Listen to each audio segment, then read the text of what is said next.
Gloria al Señor. Realmente Dios es santo, santo, santo. No hay otro como Él. El hebreo usa como superlativo la repetición de los adjetivos, del adjetivo 3 veces.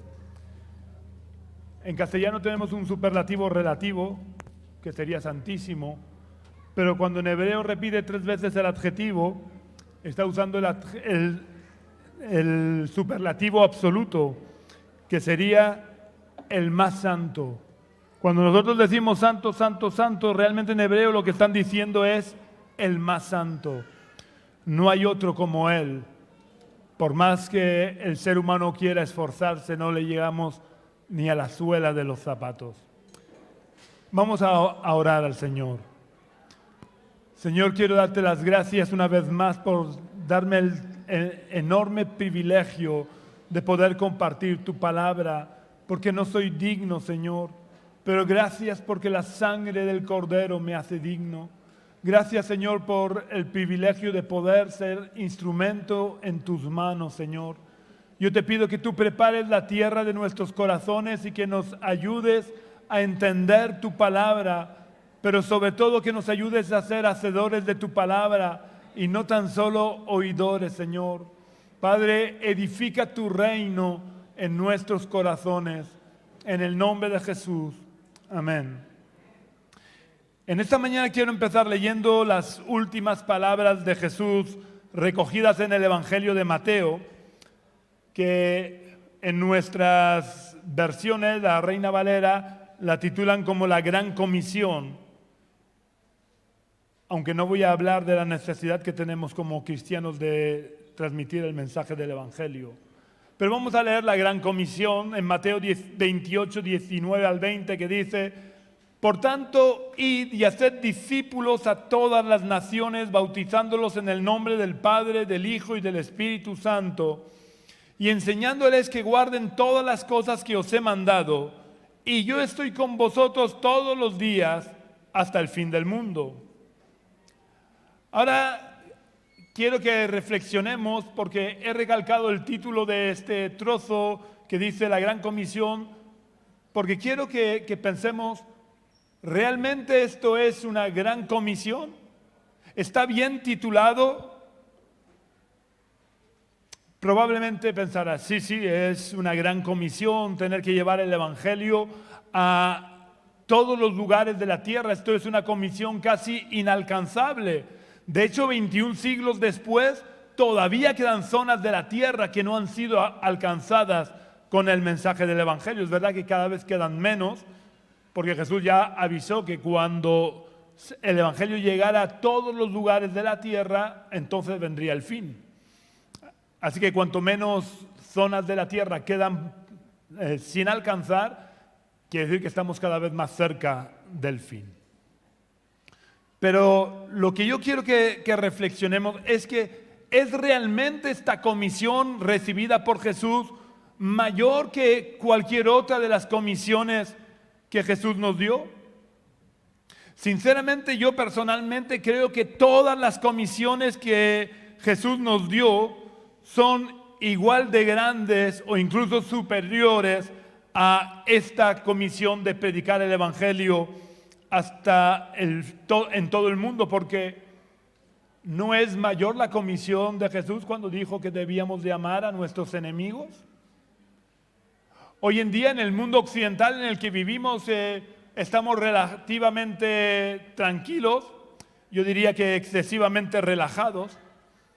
Quizás para nosotros nos suponga una mayor comisión llevar el Evangelio hasta el fin del mundo, pero no somos los únicos cristianos que vivimos en el mundo. Hay muchos cristianos que están siendo perseguidos hasta la muerte. Y la verdad es que no creo que estos cristianos que viven en estos países donde el Evangelio es perseguido estén de acuerdo con nosotros los cristianos occidentales de que es más difícil predicar el Evangelio hasta el fin del mundo que amar a nuestros enemigos. Porque es muy probable que su enemigo no solo lo busque a él para torturarlo, sino que podría darse el caso que su enemigo ya haya degollado a sus padres, o haya violado hasta la muerte a su hermana o a sus hijas.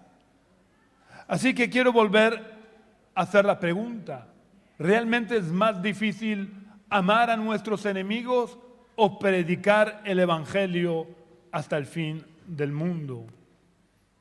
Yo creo, en mi modesta opinión, que la comisión de amar a nuestros enemigos es más grande que la comisión de predicar el Evangelio hasta el fin del mundo. Con este ejemplo solo pretendo que nos paremos a pensar en la importancia que tienen las últimas palabras de Jesús, porque esto es una realidad, estas palabras son una realidad no solo para que podamos cumplir la comisión de evangelizar o de llevar el Evangelio a todo el mundo, sino también es una realidad para ayudarnos a cumplir todas las demás comisiones que Él nos ha dado, que si nos paramos a pensar en cada una de ellas, es tanto más grande que la de anunciar el Evangelio del mundo, el Evangelio en todo el mundo. Jesús dijo que estaría con nosotros todos los días hasta el fin del mundo. Cuán importantes son estas palabras de Jesús. Jesús no nos va a dejar solos nunca. Jesús es el que nos da la comisión, sea cual sea la comisión, pero Él no dice, ahí te quedas, ahí te apañas tú con la comisión, cúmplela como tú puedas. Él nos da la comisión, pero Él está con nosotros todos los días para ayudarnos a cumplir y a realizar las comisiones que Él nos da. Dios es el que nos da su gracia, sus fuerzas y su sabiduría para predicar el Evangelio y para cumplir todas y cada una de las comisiones que nos da.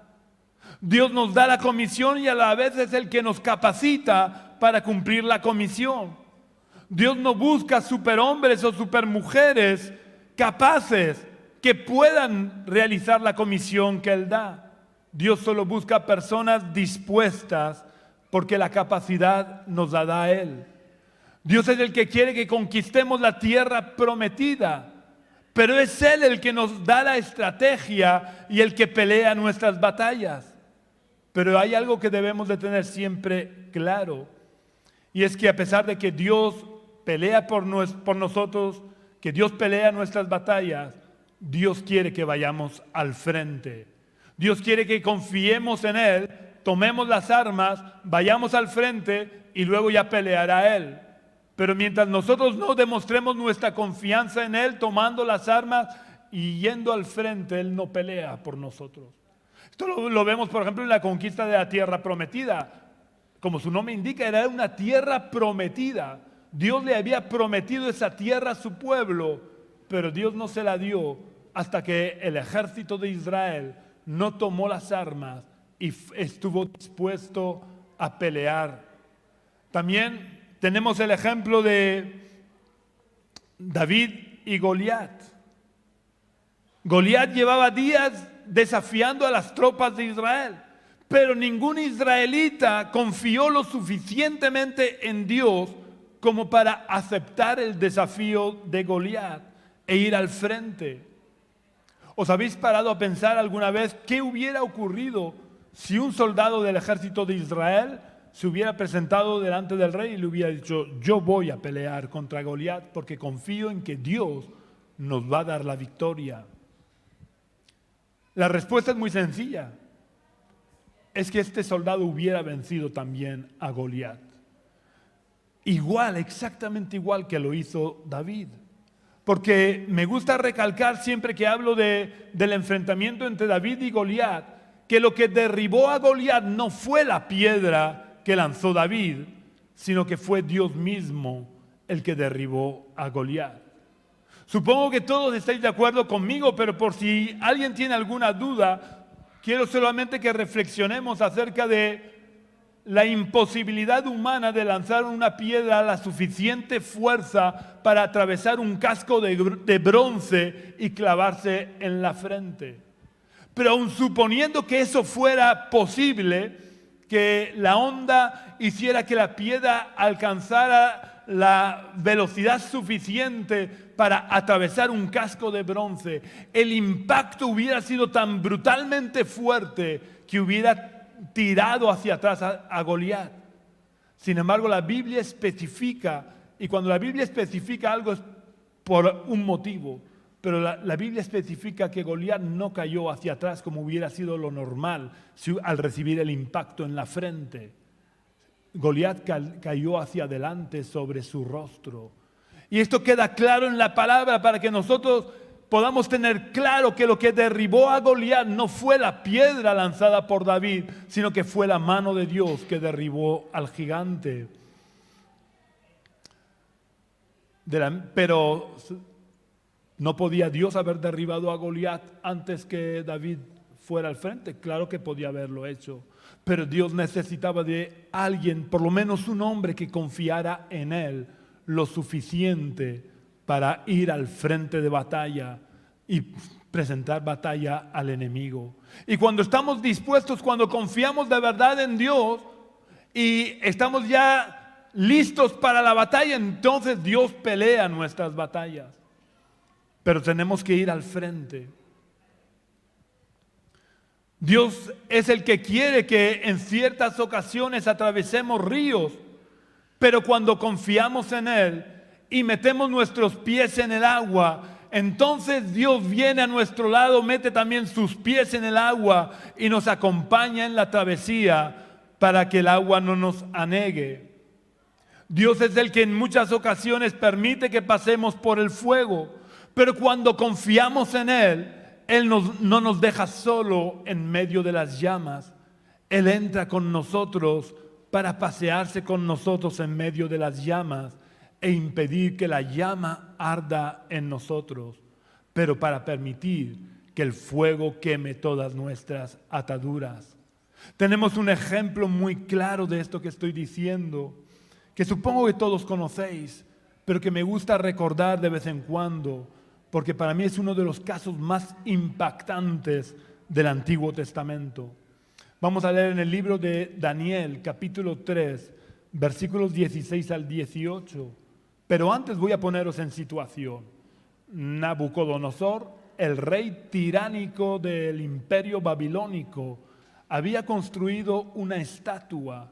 Y el día de la dedicación de la estatua, da una orden en todo el imperio que cuando se escuche el sonido de todos los instrumentos de música, todo el mundo debía de inclinarse ante la estatua y adorarla. Él sabía perfectamente que había un pueblo de los que él había conquistado que no iban a poder obedecer esa orden. Y claro, 3 judíos, él los había colocado en lugares de gobierno, eran 3 gobernantes. Y cuando él había nombrado a 3 judíos como gobernantes, siempre se levanta la envidia.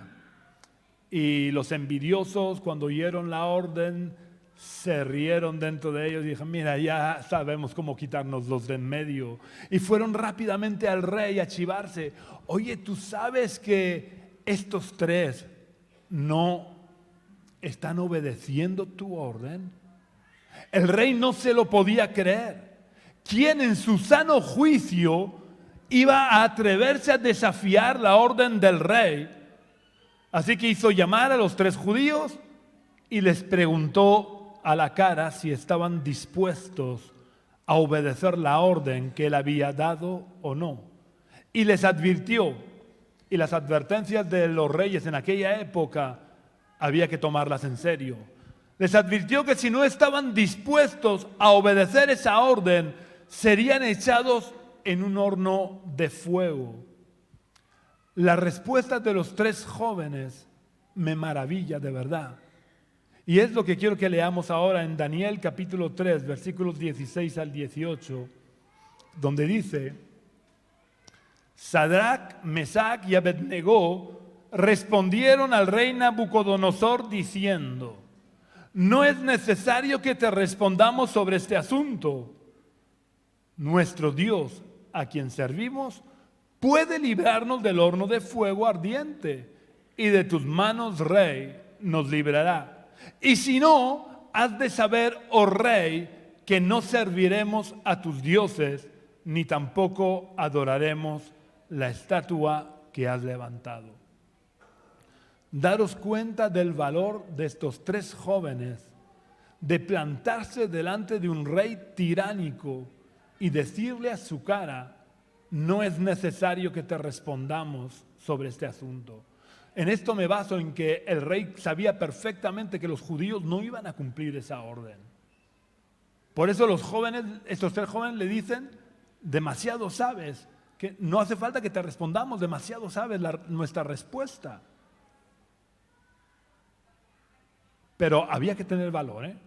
El rey les está pidiendo una respuesta y ellos se atreven a responderle: no es necesario que te respondamos sobre este asunto. Hacía falta mucho valor para decirle esto al rey, que podía simplemente mandar que te mataran en ese momento y nadie lo hubiera impedido. Pero no solo demostraron valor, demostrando su confianza ciega en Dios, porque también su respuesta me deja claro que ellos no tenían claro que Dios les fuera a librar. Ellos no tenían claro si Dios los iba a librar del horno de fuego o no, porque ellos le dicen al rey: puede librarnos, es decir, nuestro Dios puede librarnos del horno de fuego ardiente. Que lo iba a librar de la mano de Nabucodonosor lo tenían claro, porque o morían quemados y estaban libres, o Dios de alguna manera hacía un milagro y también los libraba. Por eso les dice que de su mano los iba a librar. Ahora, del horno de fuego ardiente, pues no las tenemos todas con nosotros de que nos vaya a librar. Pero aunque no nos libre, que sepas, oh rey, que no serviremos a tus dioses, ni tampoco adoraremos la estatua que has levantado. Había que tener narices para decirle esto al rey, pero más que narices había que confiar en Dios. Pero la historia no acaba aquí. Nabucodonosor se llena de ira, ordena atar a estos jóvenes y calentar el horno 7 veces más de lo habitual. Así se las gastaba el rey de Babilonia. El caso es que el horno estaba tan caliente que los verdugos que llevaban a los jóvenes al horno murieron quemados. ¿Os habéis parado a pensar alguna vez qué estarían pensando los jóvenes cuando fueran caminando hacia el horno de fuego, estando atados, sabiendo que les esperaba una muerte atroz, quemados vivos? Yo supongo que cada paso que dieran estarían orando: Dios, por favor, líbranos. Acuérdate que te hemos sido fieles hasta el final. Por favor, líbranos. La verdad es que la Biblia no dice lo que pensaron estos jóvenes, pero yo hubiera pensado eso o hubiera actuado de esa manera. Yo cada paso, cada instante antes de llegar al horno hubiera sido un clamor desde lo más profundo de mi corazón, pidiendo ser liberado del horno de fuego. Pero he aquí que estos 3 jóvenes llegan atados al horno y son echados atados en el horno de fuego. ¿Y dónde estaba Dios cuando echaron a estos 3 inocentes que confiaron en Él? No nos preguntamos muchas veces: ¿y dónde está Dios cuando sucede esto? Pues, ¿dónde estaba Dios cuando echaron a estos 3 jóvenes en el horno de fuego? Pues vamos a verlo, porque la Biblia nos lo dice. Daniel 3, 24 y 25 dice: entonces el rey Nabucodonosor se espantó, se levantó apresuradamente y dijo a los de su consejo: ¿no echaron a 3 hombres atados dentro del fuego? Ellos respondieron al rey: es verdad, oh rey. Y él dijo: sin embargo, yo veo 4 hombres sueltos que se pasean en medio del fuego sin sufrir ningún daño, y el aspecto del cuarto es semejante a un hijo de los dioses. ¿Dónde estaba Dios en ese momento tan dramático que tuvieron que vivir estos jóvenes? Dios no estaba en ese momento en el cielo. Bueno, estaba también en el cielo porque Dios es omnipresente, pero ¿dónde estaba su presencia más manifiestamente en estos momentos? La presencia de Dios estaba de una manera real y manifiesta con los 3 jóvenes paseándose en medio de las llamas del horno ardiente. De tal manera que los jóvenes no sufrieron ningún daño, pero sin embargo sus ataduras se quemaron. Por eso Dios a veces permite que tengamos que pasar por en medio de las llamas, pero lo que Él nunca va a hacer es dejarnos solos en medio de las llamas. Esta historia es muy bonita, ¿no? Pero había que estar en los zapatos de estos 3 jóvenes. Pero no solo eso, es que a veces Dios permite que seamos quemados en las hogueras, sino que no hay más que preguntarle si pudiéramos a tantos hermanos que murieron en la Edad Media en las hogueras por el simple delito de ser cristianos. Y aún hoy en día, una vez vi, no me acuerdo qué estaba buscando y vi por internet, hoy en día es lo que está pasando de que en algunos países cristianos encerrados en una jaula y rociados con un combustible y prendidos fuego, estando vivos, y Dios no los libró. Pero estoy seguro que la presencia de Dios estaba en medio de las llamas, fortaleciéndolos. Dios es el que quiere que amemos a nuestros enemigos, pero es Dios el que derrama de su amor en nuestros corazones para que podamos amar a nuestros enemigos. Como lo explica Pablo en la carta a los Romanos capítulo 5 y versículo 5, donde Pablo dice: y la esperanza no nos defrauda, porque el amor de Dios ha sido derramado en nuestros corazones por el Espíritu Santo que nos fue dado. Cuando nos fue dado el Espíritu Santo, Dios derramó de su amor en nuestros corazones. Así que no oremos: Dios, dame de tu amor, porque Dios ya nos lo ha dado.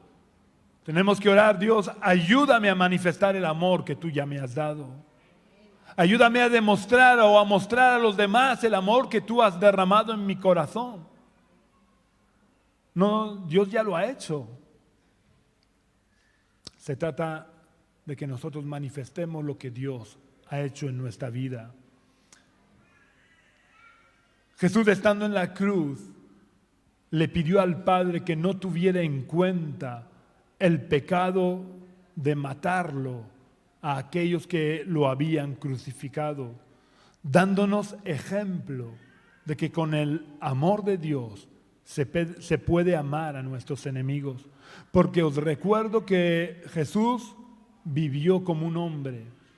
Aunque Él era Dios, durante su vida en la tierra, Él no pudo hacer uso de su naturaleza divina, porque un hombre había fracasado en el Edén y un hombre tenía que vencer a Satanás. No podía vencerlo Dios, porque Dios ya lo había vencido en la eternidad cuando Satanás se sublevó contra Él.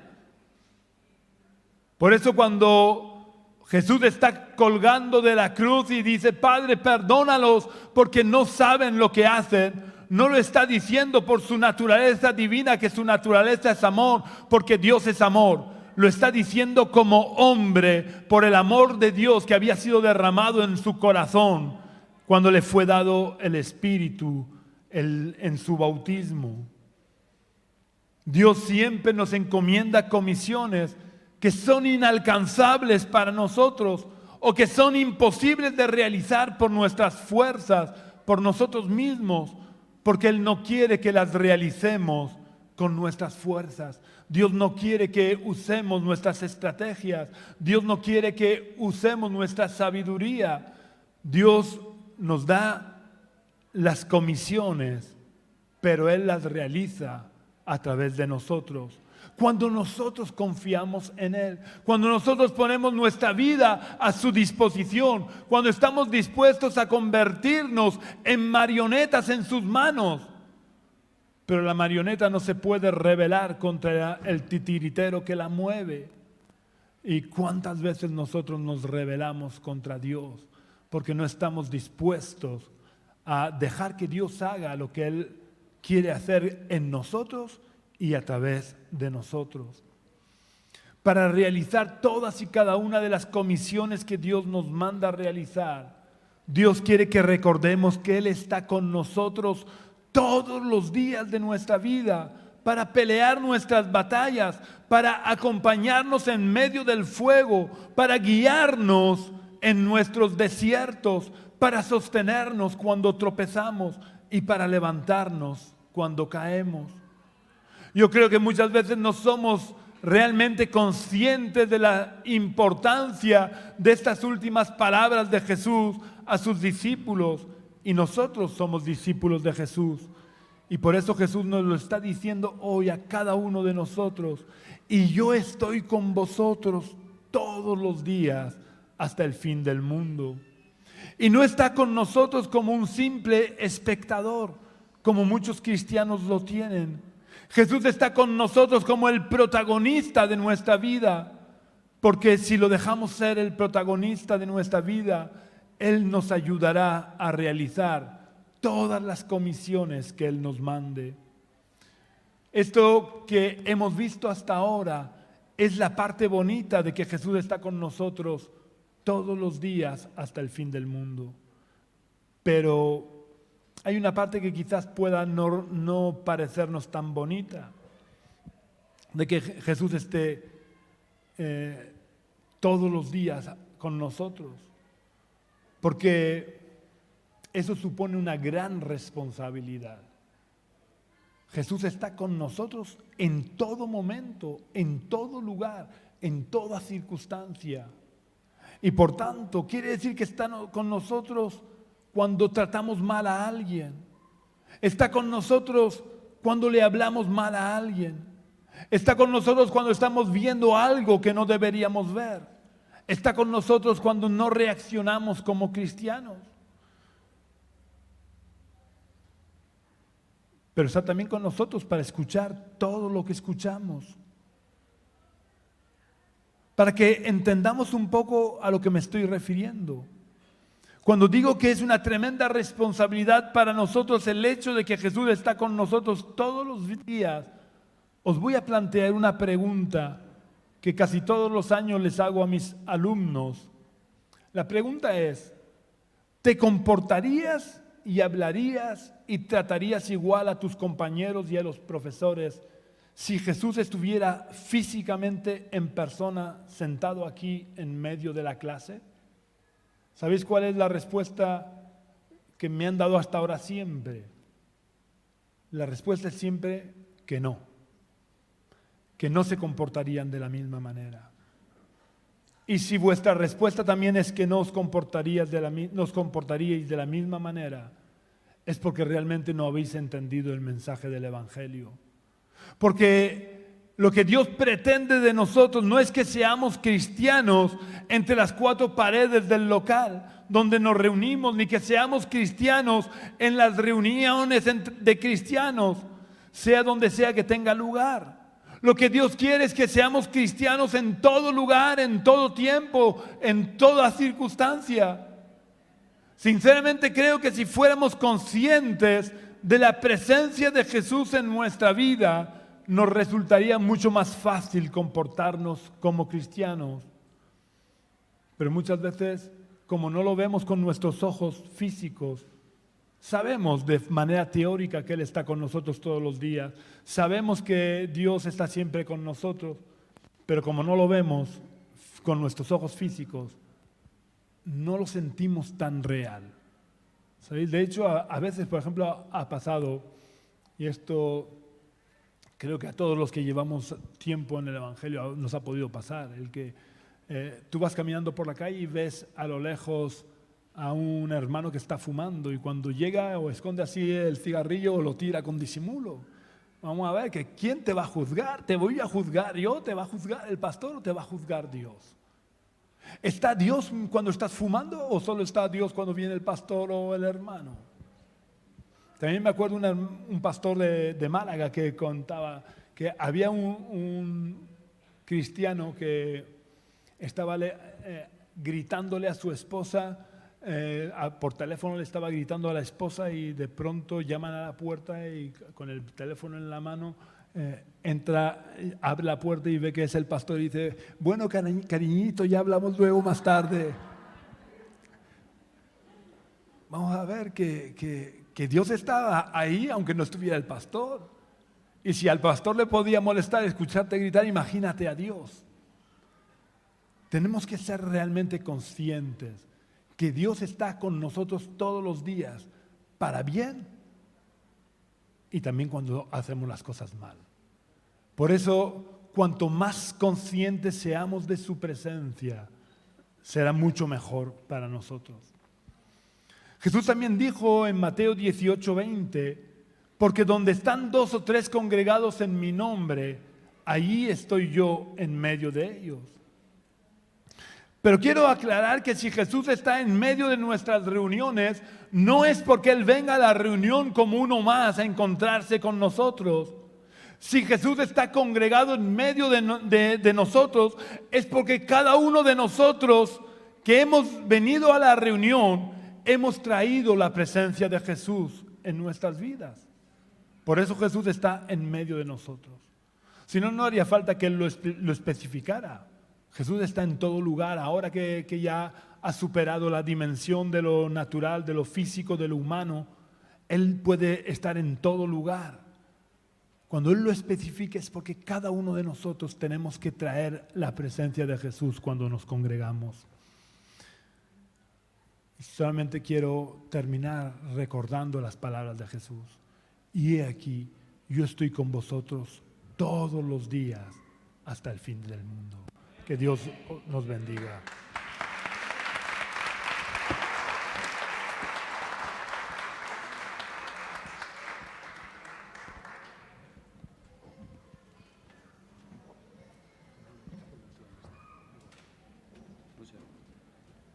Muchas gracias, Pastor Miguel. Muchas gracias a todos los que nos seguís desde las redes. Es un placer poder compartir una palabra tan hermosa. Y yo creo que no será porque le falte ese condimento de la necesidad de practicarla. Jesús está con nosotros y no siempre nos es cómodo. Pero como dice el Pastor Miguel, a veces no verlo supone descuidarlo y vivir de una forma que desagrada a Dios. Ojalá que en esta mañana todos los que nos estáis siguiendo desde las redes como los que estáis presencialmente aquí podamos ser más conscientes, un poquito más conscientes de que Él está con nosotros, que es una garantía para las dificultades cuando pasamos por momentos de tormentas, pero por otro lado es algo que nos tiene que mantener alerta y vivir de una forma que agrade a Dios. Debemos de ser ejemplo del mundo, debemos de ser sal y luz en esta tierra. Que Dios te bendiga, muchas gracias y lo más importante, tú vales mucho para Dios.